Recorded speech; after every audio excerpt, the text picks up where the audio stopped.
Hey guys, welcome to the channel. If you're here from Slope's Game Room today, well, that's fantastic. I hope you enjoy what you find. If you're not sure what that is, link in the description bar below because I helped out by recording some footage of Burnout on PS2, GameCube and Xbox in order for him to do a small segment of his latest video. I highly recommend you have a look at it. And like I say, link in the description bar below. Okay, that over with. Let's get on with the show.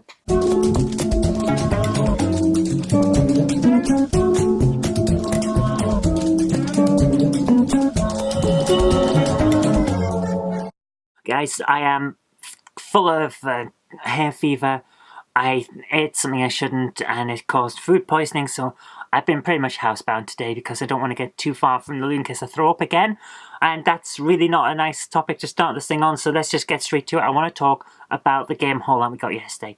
Now, this is going to be the last one for a while because on Monday I have to take the cat to the vet and she's going to have an operation and it's basically going to wipe out all my savings plus a little extra, so this will be the last, and if I'd known that we were going to have to take her for an operation before I went and bought this stuff, I probably wouldn't have.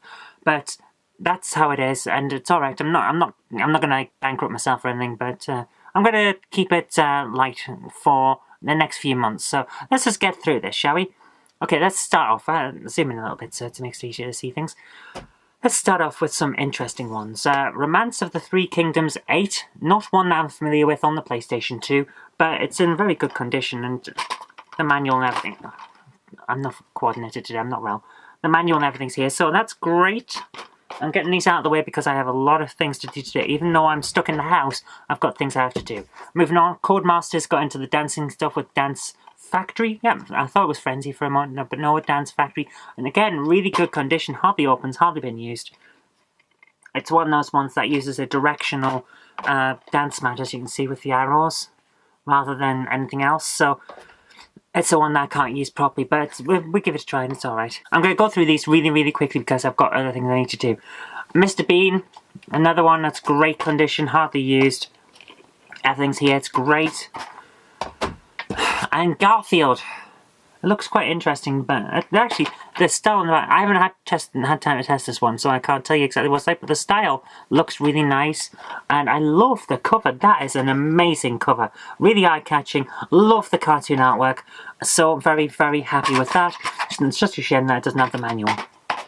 Right, those ones I couldn't test on the computer downstairs, on the console downstairs, which is where I've been most of the day. I didn't want to move out of the way because I just feel so sick. But the rest of these I could, so those ones I haven't had a chance to test properly. We'll see how it goes. Next one, great fun. I had a try on it earlier on, X-Men Legends. It's a replacement case. It's got no manual, but the inlay is in good condition and the game works, so I'm happy. And we'll get the manual and stuff later on.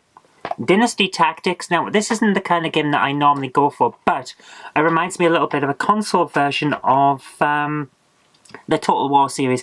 If you play Total War without going into the real-time battles, then it's basically a case of moving units around and see what happens. That's pretty much what that is. And it's fun. It's not my kind of game, really, and it's an interesting way of doing things on a console, but it's not. But it's done well, I think. This one, however, is great. Dynasty Warriors for Extreme Legends, or Extreme Legends Dynasty Warriors, whichever way you want to do it. Great condition, really great condition. Everything's here. Everything is actually here with Dynasty Tactics now. Think about it, I never showed you. Everything's there with that one too, so they're going straight into the collection. Really good. I love the Dynasty Warriors series. It's great, and I've really had a lot of good fun testing that one out. This one, Arthur and the Invisibles. Another one, great condition. Manuals here, and it's hardly been used. It's not my kind of game, but we'll give it a try and it'll end up in the review, because I'm planning a really big book of reviewing every single one of these games at some point. It's going to be a long way off, because I just don't have the time right now, but I have got it in the back of my mind. Driver Parallel Lines, much better than Driver 3. Really nice condition, because it's hardly been used. Everything's here, though, so I'm very happy with that. Unless there's supposed to be a manual. If there is supposed to be a manual, then it's not all here because I don't have that. Not manual, map. That's what. If there's supposed to be a map, I don't have it. But if everything else, if it's not supposed to have one, then everything's here. This one I bought thinking it would be some kind of budget version of 13. If you remember XIII, the one that's like a French comic. I thought it was going to be a bit like that, especially based on the cover, which looks like 2000 AD style stuff.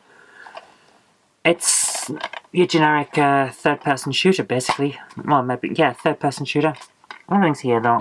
A little bit worn, and it's got a pre-owned sticker on the back that I can't get off. But aside from that, it's a really decent game, and I'm happy to have it in the collection. I'm trying to find somewhere I can put these without overloading my desk, because everything is in front of me for stuff I need to do. Okay, this one I thought I already had, but it didn't. I wasn't on the list. Didn't seem to be there. It's not on the shelves, so I think I've picked it up in the past and it hasn't worked, and it couldn't get repaired, so I had to take it back. It's Chicken Little. Really nice condition too, so I'm very happy to have that. Everything's here. Again, it doesn't open well because it's not been used much. Everything's here. The manual, everything's in great condition, so I'm very happy to add that to the set. Now here's one that's interesting. It's not one that I'd ever heard of. I didn't know it existed. There's one copy in CEX in the entire country. It's only worth 50p, so it's like one of those that's gone under the radar for everyone. And it's And One Street Ball. Now, I really like this game. It's a lot of fun. It's probably the most fun I've had with a basketball game since NBA Jam, which is quite something, especially since I've played an awful lot of them when I'm picking up this stuff. Everything's here in reasonably good condition. This does have someone's name on, so Kuba, I don't know who you are, but your game is now in my collection, and we'll be going into the museum when we eventually put that together. It's really nice to have this. Picked up for 50p in a charity shop, and the disc is a bit scratched. You know, the usual wear and tear that you get, the scratchings and stuff. So, there's that, but it plays. It's a fun game, I enjoyed it, so there we go. Nice to have it into the collection. This one I had to pick up because, as well as going for the full set, I've decided that Jen mainly decided, and I've agreed to get all of the special edition case versions as well. So, Hitman Blood Money special edition metal case. All here, all nice. Already got Hitman Blood Money in the set, of course, but for £1.50 I'm going to add this to the collection. Similarly, but from a different point of view, I have The Godfather in the steel case. I don't have the plastic that goes around the steel case, so I've got to try and find out at some point. I've had that for a while, but for £1 I'm going to add the Godfather standard version to the set, so everything's here, great, and it means I don't have to faff on with this, because getting the discs out of this steel case always makes me think I'm going to break the disc. They're in very tight, there's not much wiggle room for them, and it's hard to get them in and out. So for a long time I actually had the game in a separate, just thin CD case that I had on a shelf, just so I didn't have to risk it when getting in and out of this. But now, I'm to play this version, which is what we're going to do. Now this one, I had to have from the moment I played it at my friend Jade's. Now, you've seen Jade's game room before, and if you haven't, I'll link to it in the description below. Now, Jade's game room is great. Oh my goodness, this is an amazing room. Wow. But the game that she was showing you when we first did the tour is Futurama. Now, I love this game. The sewer level is awful. It's one of the worst levels I've played on a game in a long time, and that's saying something considering that I've played an awful lot of crap shovelware in this collection. But this is a lot of fun nevertheless, so I'm really happy to have finally picked it up. And it's got the manual and everything works, so I'm very, very happy to add that to the set. One that is really just here because I'm filming the collection. B-movie, not much I can say about this. It works, everything's here, it's not been played much, but yeah, it's there and it's good. Now, I mentioned yesterday that we went to Bury to the CX there for a specific reason, and that reason was to pick up Teenage Mutant Ninja Turtles 3 Mutant Nightmare. And the reason I wanted this is partly because I'm trying to complete the Turtles set, but partly because it has an unlockable of Turtles in Time. Now, to get Turtles in Time unlocked, you have to finish the whole of episode 1 of the game, which is like 6 levels or something, 6 missions. Doesn't sound much, does it? I can't get past mission 2 because this game is unfair in the way that it handles damage. It just swarms you with enemies. They've got long-range weapons, you don't, so naturally it's a bit of a problem. I can't get past the second mission. I can get through the first part of the second mission, most of the second part, and sometimes I can get to the third part. Can't get any further. So it's going to be a while before I can unlock Turtles in Time, but I will get there. Similarly, with Teenage Mutant Ninja Turtles 2, Battle Nexus, I think it's called, I have to try and get to the first part of episode 9 in order to unlock Turtles 2, the arcade game, which is the best beat-em-up arcade game ever created. I can't get to that far. I think I'm on like episode 5 or 6. I can't get there. There will be reviews of these on Gamehammer once I get them. But, oh my goodness, it's hard work getting there. But it'll be worth it. Anyway, that's the set.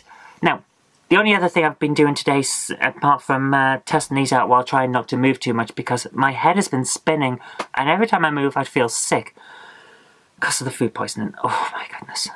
Is Jen finished off building putting up the pull-up bar that I got last year.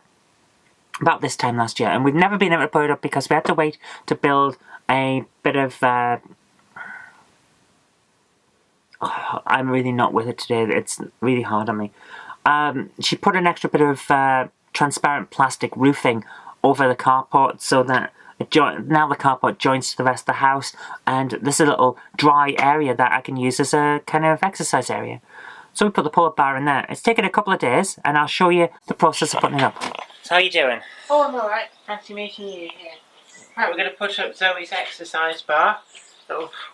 Stood up too quick. Welcome to the outdoor gym, basically. This is the area where we've got the boat here. This is Jen's pride and joy, Win, the boat. And over here is going to be, if I can get in, a little bit of an exercise area. Slightly outdoors, but we have the polycarbonate roof, so it's going to be indoors as well. We're putting up a pull-up bar, because I think I mentioned a few years ago that, if you notice, my arms sort of wobble. I've got what they call bingo wings. I don't like that. I don't like the idea of being overweight, and you can tell I've put on a bit of weight at the moment because basically I haven't had time to get out and do stuff as much as I'd like to. The election, yeah, we're doing a lot of stuff here, there and everywhere, but it's not enough. I'm not getting enough exercise, so I'm starting to put weight on again. That's not good for me. So we've got a skipping rope, we've got areas to run in and all sorts, so let's do the pull-up bar. That'll be good.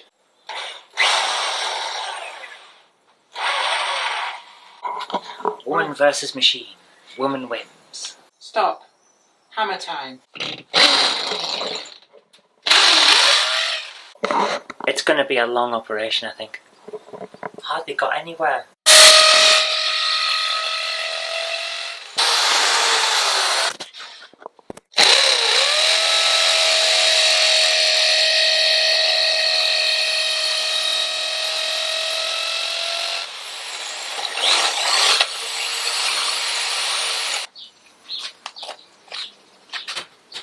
I love that little hammer. It's very useful, actually. Right, that means we know that the one that's most load-bearing at the top, because of its design, we've not had an issue with the holes. Yeah. Drilling into this brick is really difficult, and it's a very hard brick. So, I'm going to try now, but by doing it like this, I've got 4 at the top, all in that cement, not a problem. And that lined up purposefully with this, so that's one less to try and drill in brick. So it's looking pretty good now. Yeah. Just ratchet it. Yeah. Ratchet. This is, I don't need a pull-up bar. I'm getting a blooming good workup just putting the pull-up bar on the wall. Let's get in there. Yeah. These last 2 are going to be really tough. Basically we've got 3 tight there, 2 tight on there. I've got these 2 to do. But I need to use the drill for the torque. I can't do these with a manual screwdriver, it's just a complete waste of time. Well, this is pretty much all we've got so far. There are 2 bolts still to go in, but we can't do anything with it until we get some more ratchetable bolts, because every time we try to put the 2 last ones into the top, it's just breaking the bolts, breaking the heads. A few days later. See how this goes. This thing's supposed to get the rust up, right? Right. I can't hold myself. Yes. Ooh. Oh, you're still on TikTok. Made you think I'd done it. Hey, now my turn. My turn. Right. Go on. Okay. One of the problems we had, I gone out, bought these bolts, and when I tried to screw them in, these two bolts here that you can see, because I had to move this, they sheared off, and you can actually, if you look in the hole, I don't know whether it'll show up on the camera, but the bolts just in there sheared off. And I think what's happened is that I've drilled the holes, and then I've gone out and got bolts, and I've managed to get bolts that are slightly longer than I anticipated. And they've hit the brick at the back. And because I had a lot of torque on my old ratchet thing, it's actually backed up against that and sheared off the bolt. So I've had to try and slide this across a little bit so I can actually drill 4 new holes. I've done that, and I've been a lot more careful this time. I've drilled them harder and deeper. This side actually wasn't too bad because we've got a bit of a pivot there. It wasn't all lost, so these 4 are still the original holes. And there we are, just put it in. Had a little bit of an issue with, I was short on roll plugs. But I managed to MacGyver together a long roll plug out of 3 small roll plugs put together using a cable tie. It does work, honestly, and there we have it. So all up and running, and the idea is to ultimately be able to lift yourself up and rest your chin on that, I suppose. That's the... Let's see you try. Well, I'm going to have to bunny hop. The trouble is, I don't have the upper body strength to stay there, so if I manage to get my chin on there, I'll end up pulling my head off. Oh, well, don't do that. Yeah. That would be really impressive if I couldn't see that you were on your tiptoes. Hey, I'm getting there. I'm just, just supporting. Just starting out. We're not as young as we used to be, but we'll get there. Oh, my hands hurt. And so we've been doing a little bit of pull-ups, and my arms and shoulders are aching, but that's kind of the point. I'm trying to get a bit more tone into these, because look at that, that's all I've got at the moment. That's fully tense, but it's like bingo wings. So I need to get them toned up. So I'm looking forward to doing that, but even doing a couple of pulls has just knocked all the energy out of me, which is not good. So yeah, and aside from that, I've mainly just sat around. But Duolingo last night, I've released Japanese. So I've been going through the Japanese on Duolingo. Now, if you've ever seen anything I've done before in these vlogs, you'll know that I collect languages, essentially. I love learning languages. I've created some of my own, because I do it as a hobby, constructing languages. I'm building one called Ushlisk, which is a kind of Scandinavian mix, Western European, but heavily Scandinavian influenced language for Sol Invictus, which is my space opera epic thing that I'm doing in my spare time. It's one of the writing projects I'm doing. But I've just gone through, I don't know how, can you see that? I've just done the first section, learning, basically going through hiragana today. And that's a lot of fun. So I've created a group, like a club on Duolingo. So if you want to join in and learn Japanese with me, which I recommend you do because it's an interesting and very fun language. Anyone who is into computer games and ever fancies trying some Japanese games, where a lot of them are, I recommend you learn Japanese, basically. So give this a try. It's free. I'll link it in the description bar to the club and to Duolingo itself. You can use the computer, you can use your phone. Give it a try. It's going to be worth it. Anyway, I've got to get on now because Jen wants me to edit up some of the leftover footage from the Trains Gone By video I made for her, where it's just the onboard camera on the train going round. I'm going to do that for her now because she's just put up that thing for me. I'm starting to get sick again, so I'm going to stop this now. I'm going to talk to you later on when I feel a bit better. See you later.